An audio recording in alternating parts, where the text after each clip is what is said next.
కులాన్ని నమ్ముకొని కాంగ్రెస్ ఈ రెండు తప్ప ఇంకొకటి అసలు ఎందుకు వేయాలి కాంగ్రెస్ కి 4000 పింఛన్ ఎందుకు వేయాలా ఎందుకు వేయాలి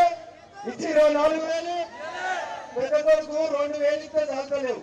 నేను చిన్న కొడుకు నిర్ణయం ఉన్నా 4 ఇస్తా అన్నాడు ఇచ్చిందా 4000 వచ్చినాయా మరి 4 నెలలు మీరు ముఖ్యమంత్రి అయినా మరి సారు జీతం ఎంత ఎంత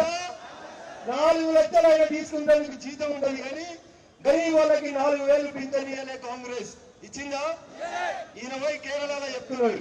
ఏమని రాహుల్ గాంధీ 20 ఏళ్ళు ప్రధానమంత్రి ఎన్నేళ్ళు 7 కన్నడ 7 రాహుల్ గాంధీ ప్రైమ్ మినిస్టర్ అవుతాడా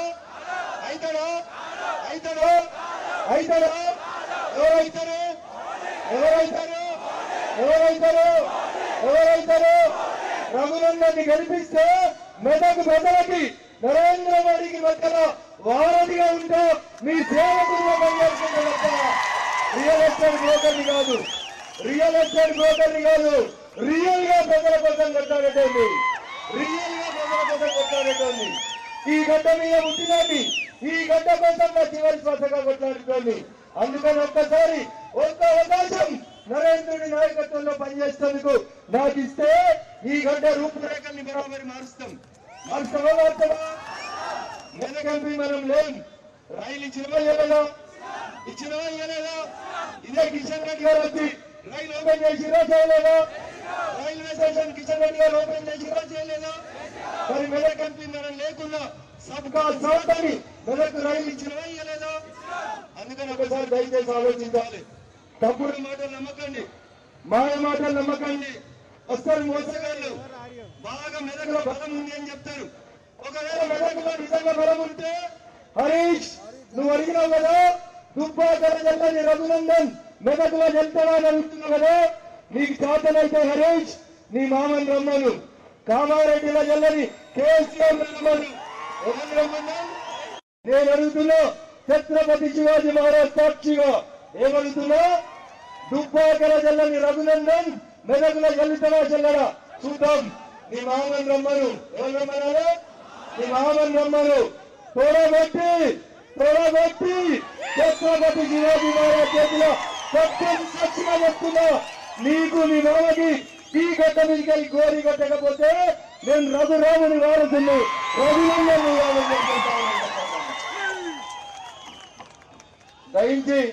దయించి గ్రామాల్లో ఉన్నటువంటి మీరు ఎవరి వారసులం మనం ఎవరి వారసులం రాముని వారసులం రామరాజ్యం రావాలంటే ఎవరు గెలవాలి ఆడ మోడీ గారు ఉండాలి మెదక్ ఎవరు ఉండాలి మన బిడ్డ మనకు ముద్దు అంతేనా మన పిల్లలు మనకు ఉంటే మనం ముద్దాడితే మంచిగా ఉంటది పోయి సికింద్రాబాద్ ఎంపీ గారినో కరీంనగర్ ఎంపీలో ముద్దాడితే మెదక్ వాళ్ళకి ఏమైనా వస్తుందా ఎంతైనా పక్కోడే కదా మనోళ్ళు మనకు ఉండాలో ఊరికే పక్కింటికి పోతే రానిస్తారా ఏదో ఒక్కసారి అంటే రానిస్తారు కిషన్ రెండోసారి పోతే ఏమంటారు పోటీ మెదక్కు అంటాడు అంటాడా సారు మరి మనోళ్ళు మనకు ఉండాలో ఏం చేయాలి మనోళ్ళు మనకు ఉంది అంటే మీరంతా ఒక 25 రోజులు ఏం చేయాలి అయ్యప్ప దీక్ష తీసుకున్నట్టు హనుమంతుని దీక్ష తీసుకున్నట్టు ఒకటే దీక్ష ఒకటే జపం రామనామం మోడీ జపం అంతేనా గెలిపిద్దామా మెదక్ని నరేంద్ర మోడీ గారి కానుక ఇద్దామనడం చేతులెత్తురి మరి ఎంతలో ఎత్తిరా కళ్ళు తేజీ ఉన్నాయన్న బాగా కనబడుతుంది జై శ్రీరామ్ అంత దూరంకి వచ్చిన ముఖ్యమంత్రి గారిని అంత దూరంకి వచ్చినటువంటి మన కేంద్ర మంత్రి గారిని నిల్చోబెట్టి ఇంతకంటే ఎక్కువసేపు మాట్లాడే గౌరవం ఉండదు కాబట్టి భారతీయ జనతా పార్టీని గెలిపిస్తామని ప్రింట్ ఎలక్ట్రానిక్ మీడియా మిత్రులందరికీ పేరున శిరస్సు వచ్చి నమస్సుమాంజలు తెలియజేస్తా ఉన్నారు. ఇటీవలనే పార్టీలో చేరినటువంటి పెద్దలు మాజీ మున్సిపల్ చైర్మన్ చెల్ల నరేందర్ గారు, లక్ష్మీ నరసింహరావు గారు, కరుణం పరిణిత గారు, వేదిక మీద ఉన్నటువంటి అనేక మంది యోధులు అశేషంగా భారతీయ జనతా పార్టీని నరేంద్ర మోడీ గారిని ఆశీర్వదిస్తామని ఈ వేదిక మీద ఉన్నటువంటి పెద్దలందరూ కూడా మరొకసారి శిరస్సు వచ్చి నమస్సుమాంజలు తెలియజేస్తా ఉన్నారు. गौरव सीएम गाరు పోయి చెప్పాలి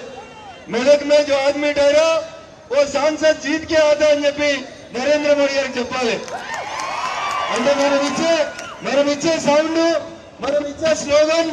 మనం ఇచ్చేటువంటి సప్పుడు ఎంత గొప్పగా ఉండాలో కాదు ఈ దేశం మొత్తానికి కావాలంటే ఎవరు రావాలి మోడీ రావాలంటే వెనక్కి ఎవరు గెలవాలి రగన్న మిమ్మల్ని నమ్ముకోవచ్చిండు బావ రాముని నమ్ముకొని అయోధ్యపై రామ మందిర నిర్మాణం పూర్తయినాక ఆ రాముని పేరు పెట్టుకున్నందుకు ఈ రఘునందనకు ఆ రాముని దగ్గరికి నామినేషన్ ఫాములు నింపుకొని ఆ రాముని ఆశీస్సులు తీసుకొని నరేంద్ర మోడీ గారు గారి ఆదేశాలతోటి మెదక్ పార్లమెంట్ లో ఈ యువ కిషోరాలను నమ్ముకొని రఘునందన్ ఇక్కడ